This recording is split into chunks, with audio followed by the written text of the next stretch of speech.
What's up, everybody? I know everybody's talking about the movie Sinners, and I wanted to make a video about it because I really liked it. I went and saw it opening weekend in IMAX. I figured it was going to be pretty good. I did not know it was going to be that good. And I love movies. Anybody that knows me, I love movies. I consider myself a film buff, though I'm sure real film buffs will blow me out of the water, but that's beside the point. I wanted to make a video because I feel like I've seen a lot of people talking about how good it was and how much they enjoyed it, but a lot of people are kind of leaving the movie theater with questions like, what's this about, or what's this symbolic of? I was kind of really contemplating about the movie a lot after I saw it, and I think I kind of put everything together finally. So I figured I'd share it with you guys since everyone is wondering what all that was about and why they like this so much.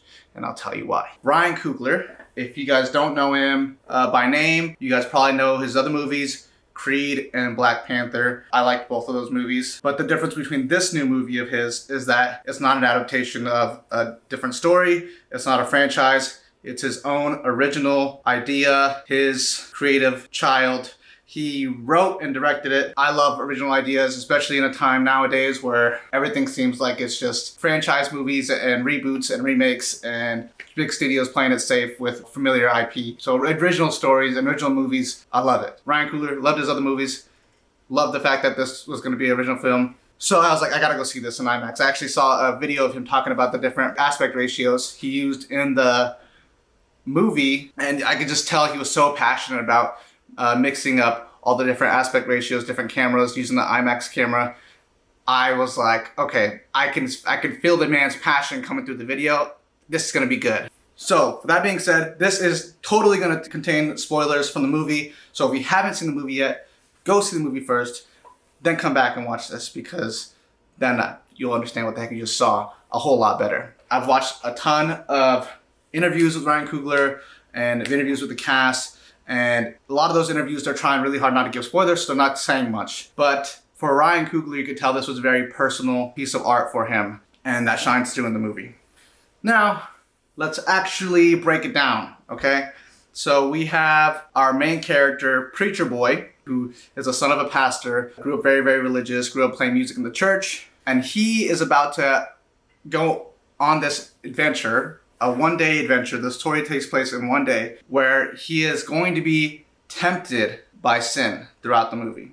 Now, his father warns him. He says, before you go there, just know that the music you play and how you play it, it has the power to pierce the veil between us and other realms, being like heaven or hell, bringing in good spirits or bringing in bad. There are legends of people with the gift of making music so true. It can conjure spirits from the past and the future. You keep dancing with the devil. One day he's gonna follow you home. Foreshadowing the entire movie. This whole movie is going to be littered with religious symbolism. The first one that's very obvious and off the bat is the snake. When he goes with his twin cousins to go help them out, open up this club, they pull off the sheet from the back of their truck, and there's a snake there. Often and almost always symbolic of the devil. As you know, in Adam and Eve's story, Eve gets tempted by a serpent, who is the devil. So this snake is foreshadowing the rest of the temptations and sin that Preacher Boy is going to be faced with throughout the film. So that's the first thing of symbolism we see in the movie. At least obvious one, I should say. I think a lot of people were questioning, like, why vampires? When Ryan Coogler was asked this in an interview that I saw, he said, I like horror movies. Where'd the vampire twist come from? I love horror movies. Okay. After the other interview, I think he kind of broke it down a little more about why he likes horror films and why they're probably one of the best genres to convey kind of abstract thoughts and ideas. And I agree with him. Why vampires? Actually, I think the vampires represent the devil. The devil? Everything is the devil to you, mama! I wouldn't even say that the actual main vampire, the Irish vampire that's in the movie, I'm not saying he's the devil.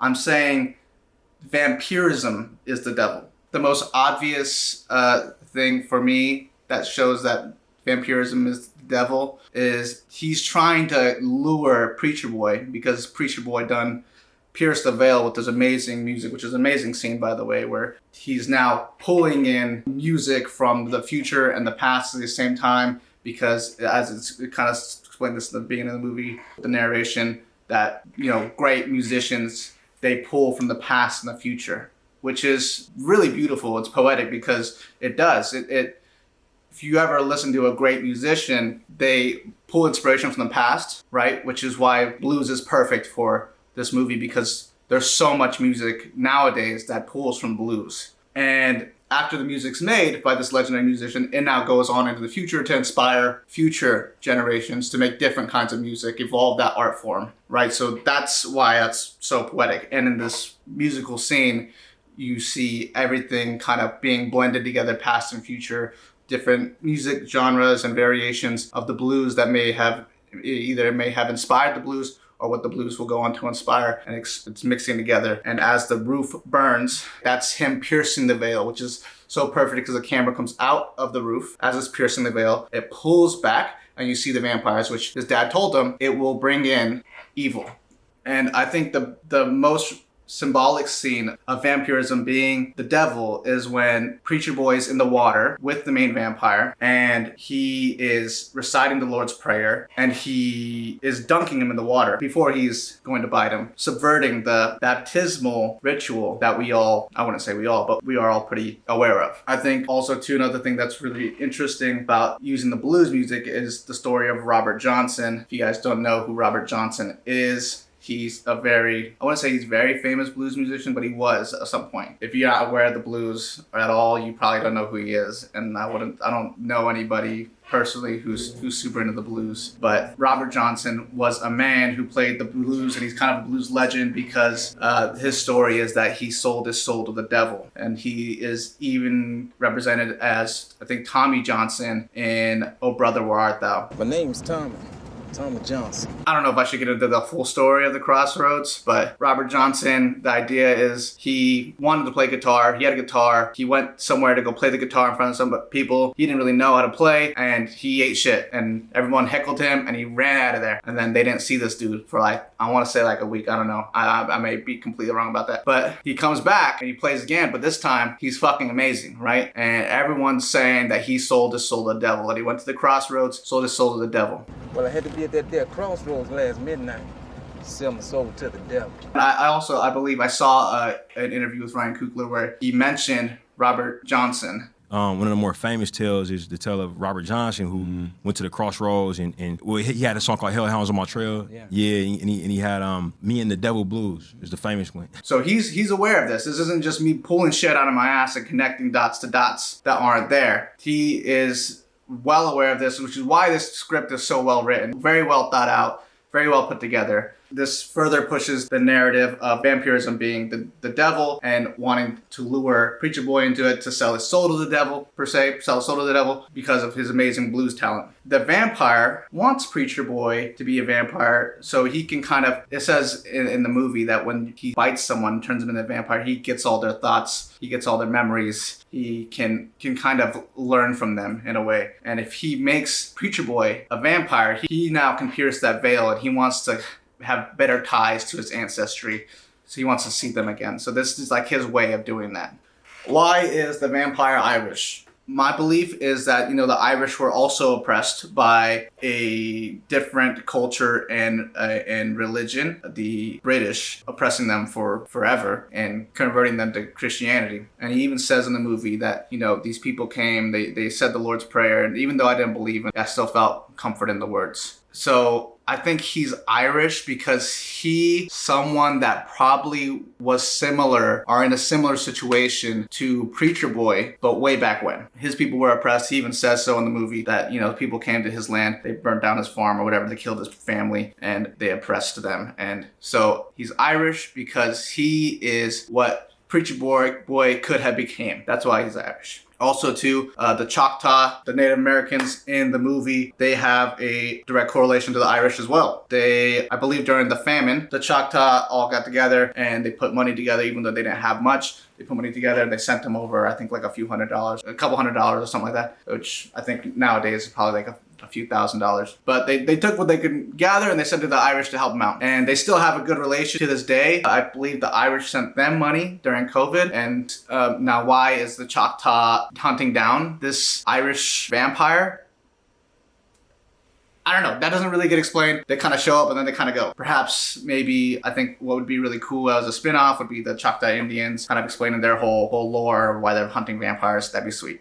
But that wasn't really something that got explained in the movie. But they do have a relation to the Irish, and I think that's why they're in there. I saw a lot of people online that were asking why the character Lisa Chow, I believe her name is, why she kind of threw them under the bus or whatever, right? And a lot of people were like, oh, well, the vampire was threatening her child. Maybe that's why, right? But they're like, nah, she didn't have to do all that. And here's why. Why, out of all the characters, is she the one that yells at the vampires to come in? And I believe, and this is just speculation, when the vampires do come in and she ignores all the other vampires, she goes straight for her husband because she doesn't like the fact that he's a vampire and that he's turned into this evil creature. She goes straight for him, stabs him in the chest with a stake, and they catch on fire. Hold up just 1 second. I did a bad job of explaining this part the first time around, so I'm back again to better explain it this time. At least I hope I do. So as I was watching that scene of Lisa Chow stabbing her husband with the stake through the heart and igniting themselves on fire, and she's kind of sat in the flames. It reminded me so much of the monks that lit themselves on fire in protest. I understood the reference, but I didn't understand why it was there. And that's just because I didn't really understand what those monks were protesting. I'd seen it in the past. I had heard of it. I'd seen it through other art forms where people, like a lot of like street artists, will often paint these monks. And yeah, I later on, just with a quick Google, I found out that it was in protest to religious and political oppression, which makes sense for this movie, being that religious and political oppression is a prominent theme throughout this movie. So the reason why she's the one that yells for the vampires to come in, I believe, is that those monks, the way they protested, though it was self-induced and somewhat quiet, the message was loud and bold. So I believe that she's the one that yells for the vampires to come in because it's kind of in the same way, a very loud and bold statement, kind of like how the monks did when they protested. I mean, I don't know if it really makes sense for that scene because the vampires, they're not really the oppressors. Not once does the Irish vampire come off racist at all. If anything, he empathizes with them and he likes them, which is kind of why he wants Preacher Boy to be a vampire. Which brings me to the next thing, is the KKK. A lot of people I saw online were asking, why were the KKK even in it? Like, we had two antagonists. We had the KKK member and the vampires. And the KKK, to me, and I mean, I think this may be kind of obvious, is representative of the oppressor. And that current time, the 1930s, the biggest oppressor was the white man. Is there a better way, more ethical way to say white man? Okay, the white man. And the Irish vampire, he's not trying to oppress them. He's trying to a solution to their oppression. You don't need no saving. Yes, you do. And you are? I am. Your way out. It may not be the best one. It's actually the evil routes, which is why our main character doesn't go that way. But he's trying to give them a solution to their oppression. And the oppressor is the KKK. I also saw some people online that were asking why the KKK didn't show up at night and kill everybody while they're there. I think the answer to that is that they had planned already to kill them in the morning when they were cleaning up after the party, after they had made all the money. They would have showed up while they're vulnerable, while they weren't outnumbered, and they would kill our main characters, stack and smoke, and then steal all the money that they made that morning. And I've seen a lot of people talking about how the seven deadly sins are represented through the characters. I don't think they're represented through the characters, but I do think they're represented. I think all the seven deadly sins, if you look for them, they're there. If there's one character I think that represents or embodies one of the seven deadly sins, I believe it's Delta Slim, representing gluttony, because he just overindulges in alcohol. But the rest of the characters, they all indulge in one or more of the seven deadly sins. Preacher Boy, I think he indulges in a bit of lust, obviously. He commits adultery. He also, in a way, is kind of committing greed by helping Smoke and Stack sell this illegal at the time, substance to make money. And yeah, they're all there. If you look for them, you'll see them.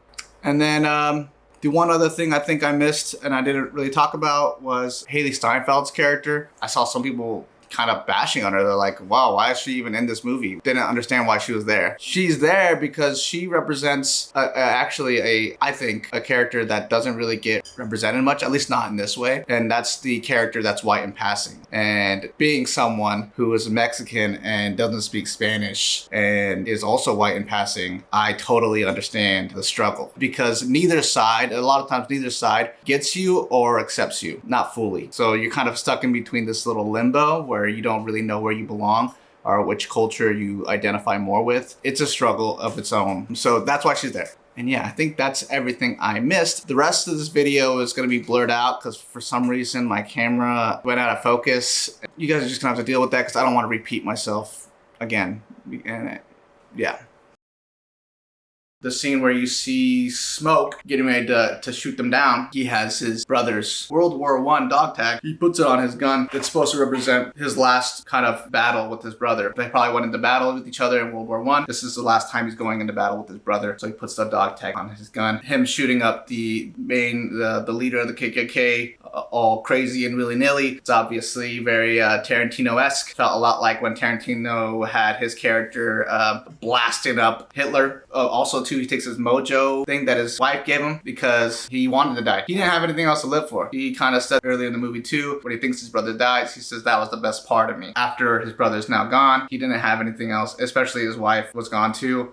And his wife also mentioned that, like, hey, if it happens to me, I want you to kill me. I got somebody waiting for me on the side, which is their child. And he's like, we'll be waiting for you too. So he was ready to go. That's why he takes the mojo off. He found it to work, obviously, because he's the last survivor. And it kind of also warded off his brother when his brother was trying to bite him. He realized that it worked, so he took it off so that he could die. So at the end of the movie, after Preacher Boy denounces vampirism, which is him denouncing the devil, right? Saying, no, I'm not gonna sell my soul to you. He goes back to his father, who was kind of in a way religiously oppressing him, right? Kind of forcing this religion upon him and kind of telling him not to play blues music, even though he loves blues music, and to stay here at his church so he could take over the church and kind of live this life that Preacher Boy doesn't really want to live. But he goes back to his dad because, you know, he hasn't, at that point, he has nobody else to go back to. And he's holding his broken guitar and his dad is telling him to put it down. And if he puts that guitar down, he now gives up all of his dreams. That's what that's symbolic of. That guitar is his dreams. If he puts it down, even though it's broken, there's nothing fucking there. If he puts it down, that's him giving up and him becoming part of the lifestyle his dad wants for him. So at the end, he doesn't let go and he leaves to continue his dream. Now, people were confused by this too. They're like, okay, well, he's denouncing evil, but he's also denouncing good. What's up with that? He doesn't denounce it. In fact, I think it's proven that when he is trying to get converted to vampirism by the main vampire, him saying the Lord's Prayer is, even though he just spent a whole night of sinning. He committed adultery. He helped with his cousins open up this club. They're selling, alcohol, and at that time it was illegal. At the end of the day, when it comes time to sell soul to the devil, he doesn't, because he didn't denounce his faith. He still believed in his faith, which is why he says the Lord's Prayer, and he denounces the devil, and he goes back to his dad. But he denounces his father, but that doesn't mean he denounces his faith. That doesn't mean he gets rid of his core beliefs. He moves on with his life. He becomes the person he wants to become. He's playing blues music, and he becomes a musician in Chicago just like he wanted to. And then with his cousin coming back, Stack, I believe, Stack, he comes back and he asks him to play the blues music that he used to, the good stuff. He does, no problem at all, because he doesn't get rid of his core beliefs and his true self. And then at the end, credit scene. After the credits are all done, you see Preacher Boy sitting in his dad's church singing, what's that song? I don't know the title of that song. This Little Light of Mine, I'm Gonna Let It Shine. Is there, I think that's what it's called, This Little Light of Mine. You see him singing that song, which is the song in the beginning, but at the beginning of the movie, you're hearing the choir sing it in a very gospel-like version of it, which is where it comes from. It's a gospel song, right? But at the end, which is a good way to tie this movie up, you have Preacher Boy sitting in the church singing This Little Light of Mine, but he puts a blues twist on it, which further pushes the narrative that Preacher Boy, he never got rid of his faith. He didn't denounce God. He denounced the devil, but he didn't denounce God. He just denounced his father. He still went on to do what he wanted to do, but he still kept his core beliefs and who he was deep down. And the whole point of this being, I think Ryan Coogler, because it was so personal to him, I think what he's saying is that, follow your dreams, follow your passions, and you can do so without selling your soul to the devil. You can do so without Becoming a sellout or letting these high executives who are these studios who are predominantly white men change your ideas and ideologies just because, you know, they have the power or whatever, right? You don't have to sell out to them. You don't have to get rid of who you are deep down. You don't have to sell your soul to the devil to pursue your passions, right? To be good at your passions. You can still be that person who you are deep down without selling your soul. The reason why I believe this to be true, I'm not going to say it's a fact, right? This is all speculation, but I believe this is true because I actually watched an interview with Ryan Coogler where he was saying the inspiration for this movie was his uncle, who loved blues music, and he would, you know, drink his whiskey and he would tell Ryan Coogler stories. And he said when he was out making Creed in California, his uncle passed away. He passed away in 2015 while I was doing post-production on Creed. Felt so far and disconnected from home. And he felt bad because he wasn't there. He was out pursuing his dreams. And so I think this movie is kind of for his uncle in almost like an apologetic way. He made this movie for his uncle to say, like, you know, I was out pursuing my dreams and I shouldn't have forgotten where I came from. I should have been there, kind of thing. Now, I'm not Ryan Coogler. That's something someone probably have to ask him. This is, like I said, all speculation. There you go. There you have it. That's the movie. That's what the explanation of it. If you haven't seen it and you watch this video anyways, shame on you. You shouldn't have watched the video that contained spoilers before going to go see the movie. Go see the movie. It's great. I loved it. It's definitely a rewatchable movie. And the music scenes are incredible. They're chef's kiss. Yeah, it was amazing. That's the story. Follow your dreams. Don't sell your soul to the devil. Be who you are. Believe in what you need to believe in and to keep you going and keep you true to yourself. There you have it. And one more thing. I may or may not, more than likely, may be having a podcast coming out here soon, starring me and my brother, and it's going to be called Cinema Rolls. And it's going to be just us talking about new movies that are coming out and reviewing them, rating them, and then giving suggestions on which movies to watch that are similar to the movie that we're reviewing, and then what movies are coming out and what movies we're looking forward to watching in the future, and that'll be it. It'll be pretty cool. Hopefully that should be coming out here soon. Yeah, stay tuned for that. Peace.